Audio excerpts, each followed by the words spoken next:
உலகம் யாவையும் தாமுலகாங்கலும் நிலைபெறுந்தலும் நீங்களும் நீங்களாம் அலையிலா விளையாட்டுடையாரவதலைவரன்னவர்க்கே சரணங்களேம்.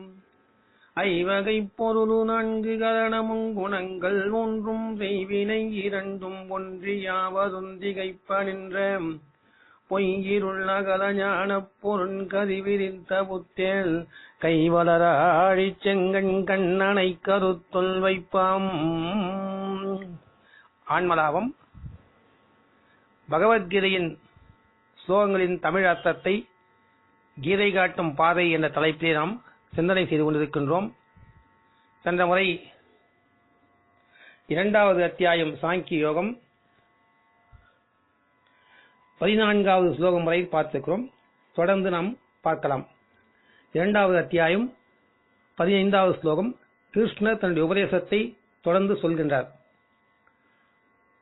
புருஷ சிரேஷனே, சுக துக்கங்களை சமமாக கொண்ட எந்த தீர புருஷனை இவைகள் துன்பப்படுத்துவது இல்லையோ அவன் மோட்சத்திற்கு உரியவன் ஆகின்றான். பகவான் கிருஷ்ணருடைய வாக்கு சுக துக்கங்களை சமமாக கொண்ட தீர புருஷனை, இதை கவனிக்க வேண்டும். சுகம் துக்கம் ஆகியவற்றால் பாதிக்கப்படாதவன், சமநிலையில் இருப்பவன், அவன் எப்படி இன்ப துன்பம், மானம் அவமானம், குளிர்ச்சி வெப்பம் போன்ற இவைகளை கடந்து விடுகின்றான்? சிந்திக்க வேண்டிய விஷயம். சுகம் வலப்பக்கம் உள்ளது என்றால் துக்கம் இடப்பக்கம் இருக்கிறது. இன்பம் கிழக்கு என்றால் துன்பம் மேற்கு. எந்த திசையிலும் போக விரும்பாதவன், அதாவது எதையும் தேர்வு செய்யாதவன் நடுவில் நின்று விடுகின்றான், சமநிலையை அடைந்து விடுகின்றான். சுகத்தை நாடி ஓடாதவன், இன்பத்திற்காக ஏங்காதவன் துன்பத்தைக் கண்டு கலங்க மாட்டான். துன்பமும் அவனை அண்டாது. சுகத்தின் பின் ஓடுபவனுக்கே துக்கம் பின்னால் தொடர்ந்து வரும். இன்பம் வீட்டினுள் நுழையும் போது துன்பமும் நிழலாக வந்துவிடுகிறது. இதை உணர்ந்தவனே இன்ப நிலையும் மாறிவிடும், துன்ப நிலையும் மாறிவிடும், எதுவும் நிரந்தரமானது அல்ல என்று எதையும் தேர்வு செய்யாமல் சமநிலையை அடைந்து விடுகின்றான். சுகம் வெளியிலிருந்து வருவதாக நினைத்துக் கொண்டிருக்கின்றோம். காலையில் எழுந்ததும் 1 டம்ளர் பெட் காபி குடித்தால் என்ன ஆனந்தமாக இருக்கின்றது. அதே நேரத்தில் 10 டம்ளர் குடிக்க முடிகின்றதா? 10 டம்ளரிலும் இருப்பது அதே காபி தான், அதே அளவு சர்க்கரை தான், இல்லையா? மேத்தமெட்டிக்கல் கணிதத்தின்படி எல்லா டம்ளர்களிலும் ஒரே அளவு பால், ஒரே அளவு சர்க்கரை, ஒரே அளவு காபி தூள் தான் இருக்கிறது. கணக்கு சரியாக இருக்கின்றது, குடிக்க முடிவதில்லை. ஏன்? திகட்டி போகின்றது. 1 டம்ளர் காபியில் ஆனந்தம் கிடைப்பது உண்மையாக இருந்தால் எத்தனை டம்ளர் காபி குடித்தாலும் ஆனந்தம் கிடைக்க வேண்டும். கிடைப்பதில்லையே. ஆனந்தம் காபியில் இல்லை, இதுதான் உண்மை. எழுந்ததும் காபி குடித்தால் இன்பம் என்று மனம் எண்ணுகிறது. மனம் லயிப்பதால், மனம் அதனை ஆனந்தம் என்று கருதுவதால் சுகமாக தெரிகின்றது. உண்மையில் ஆனந்தம் உள்ளிருந்து வருகிறது, காபியிலிருந்து ஆனந்தம் வருவதில்லை. நாமே ஆனந்தமயமானவர்கள். இனம் இனத்தோடு சேரும் என்பதைப் போல் ஆனந்தமயமான நாம் ஆனந்தத்தையே தேடுகின்றோம், துக்கத்தை தேடுவதில்லை. எழுந்ததும் காபி கிடைக்காவிட்டால், 2 மணி நேரம் கழித்து கிடைத்தால் ஏதோ இழந்து விட்டதாக, பறிபோய் விட்டதாக எண்ணம் ஊசலாடுகின்றது. மனமே இதற்கு காரணம். தூக்கம் கலைந்ததும் காபி குடித்தால் ஆனந்தம், நேரம் கழித்து குடித்தால் சுகமில்லை என்று பழக்கப்படுத்தி விட்டிருக்கின்றோம். அதனால் வந்த வினை. இதனை உணர்ந்துவிட்டால் எந்த இன்பமும் நிலையானது அல்ல, எந்த ஒரு துன்பமும் நிரந்தரமல்ல, என்பதை புரிந்து கொள்ள நேரும். சமாதி நிலை, சமநிலை தானாக வர வழி திறக்கும். கீதையில் கண்ணன் வார்த்தைகளை ஜாக்கிரதையாக பொருத்தமானதாக கையாள்கின்றார். மேலோட்டமாக படிப்பதாலேயே கீதையை நன்கு உணர்ந்து கொள்ள முடியாமல் போகிறது. சமநிலையை உடைய தீர புருஷனை இவைகள் துன்பப்படுத்துவது இல்லையோ அவன் மோட்சத்துக்கு உரியவன் என்று சொல்லுகின்றார். இந்த வாக்கியத்தை கவனமாக படிக்க வேண்டும்.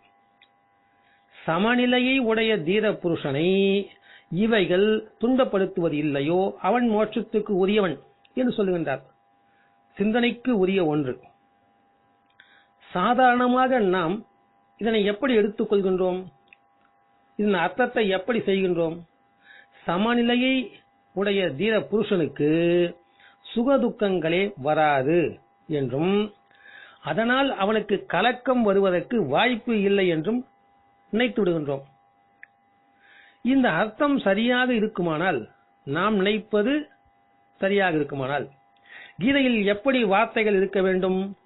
சுகதுக்கங்களை சமமாக கொண்ட எந்த தீர புருஷன் இவைகளால் துன்பப்பட மாட்டானோ அவன் மோட்சத்துக்கு உரியவன் என்று இருக்க வேண்டும்.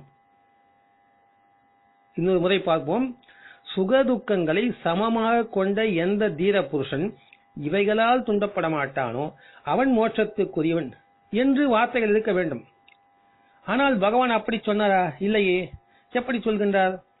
எந்த தீர புருஷனை இவைகள் துன்பப்படுத்துவது இல்லையோ. பகவான் அப்படிதான் சொல்றார். என்ன வித்தியாசம்? சமமாக கொண்ட தீர புருஷனுக்கு இன்ப துன்பம், மான அவமானம் வராது என்பது அல்ல. இவைகளை கடந்தாலும் அவனுக்கும் பிறரால் இன்ப துன்பம் வரத்தான் செய்யும். குளிர், வெப்பம், புகழ்ச்சி, இகழ்ச்சி போன்றவை அவனை தாக்கும். அவன் மேல் அவைகள் விழுந்தாலும் அவன் சமநிலை உடையவன். ஆகையால் பலமிழந்து போகின்றன. நன்றாக கவனியுங்கள். அவைகளால் அவனை கலங்க வைக்க முடிவதில்லை, அவனை துன்பப்படுத்த முடிவதில்லை. சுகதுக்கம் நம்மைப் போலவே அந்த தீர புருஷனையும் சென்று பற்றுகிறது. ஆனால் அவனை பாதிக்க செய்ய அவைகளால் முடிவதில்லை. இதனை உணர்த்தவே எந்த தீர புருஷனை இவைகள் துன்பப்படுத்துவது இல்லையோ அவன் என்று பகவான் சொல்வதை புரிந்து கொள்ள வேண்டும். அவைகள் வந்து இவனை துன்பப்படுத்தினாலும் இவன் அதை விரட்டுவதில்லை, அது தானாக விரட்டப்படுகிறது. அது எப்படி? இவன் சமநிலையை பழக்கி வைத்துக் கொண்டிருக்கிறான். அந்த சமநிலையே அது உள்ளே நுழையாமல் தடுக்கும் அரணாக, பாதுகாப்பாக இருந்து அதை தள்ளிவிடுகிறது. இவன் நினைவுக்கு கூட அதை கொண்டு வருவதில்லை என்று சொல்லுகின்றார்கள். அந்த சமநிலை அந்த அளவுக்கு அந்த பாதுகாப்பாக இருக்கிறது. எனவே சமநிலை என்பது மிகவும் முக்கியமான ஒன்றாகும். இதை இன்னொரு கோணத்திலே கூட நாம் புரிந்து கொள்ள முடியும். கிருஷ்ணர் அர்ஜுனிடம் எந்த விதமாக கூறுகின்றார்? சுற்றிலும் கவனமாக பார், முழுமையாக ஆழ்ந்து நோக்கு. இந்த முழுமையை தெரிந்து கொண்டவன் ஞானி. ஞானிக்கு வெப்பம், தட்பம், சுகம், துக்கம் இவை எதுவும் துன்பம் அளிப்பதில்லை. ஆனால் ஞானிகளுக்கு குளிர், வெப்பம் இவை உரைப்பது இல்லை என்று எண்ண வேண்டாம். இப்படி பலர் பிரமை கொள்ளுகின்றார்கள். அதனால்தான் குறிப்பாக சொல்லுகின்றேன், அப்படி இருந்தால் ஞானிகள் ஜடமாகிவிட்டார்கள் என்று பொருள். ஜடமாகிவிட்டால், உணர்வு தன்மை இறந்து விட்டால் இந்த குளிர் வெப்பம் அவர்களுக்கு தெரியாது. பல ஜட புத்திகள் ஞானியாகிவிட்ட பிரமையில், பிராந்தியில் இருக்கிறார்கள். சில பேர் பார்த்தால் முள் செடிகளை கொண்டு வந்து போட்டு அந்த முள்களின் மேலே படுத்துக் கொண்டிருப்பார்கள், துறவிகள் போல இருப்பார்கள். இன்னும் சில பேர் பாறையின் மீது நல்ல வெயிலிலே படுத்துக் கொண்டிருப்பார்கள். அவர்களெல்லாம் நாம் எல்லாம் துறந்து விட்டதாக நாம் நினைக்கின்றோம். அவர்கள் அப்படி படுத்து படுத்து முள்ளு குத்தாத அளவுக்கு அவருடைய உணர்வு நரம்புகள் சாகடிக்கப்பட்டு விட்டது. அந்த பாறையின் மேல் படுத்து படுத்து வெயில் உரைக்காதற்கு உணர்வு நரம்புகள் செத்து போய்விட்டன. அது ஜடமாக ஆகிவிட்டது. அதைத்தான் சொல்கின்றார்கள். பல ஜட புத்திகள் ஞானியாகிவிட்ட பிரமையில் இருக்கிறார்கள். அவர்களுக்கு குளிர் வெயில் இவற்றின் உணர்வு இல்லை.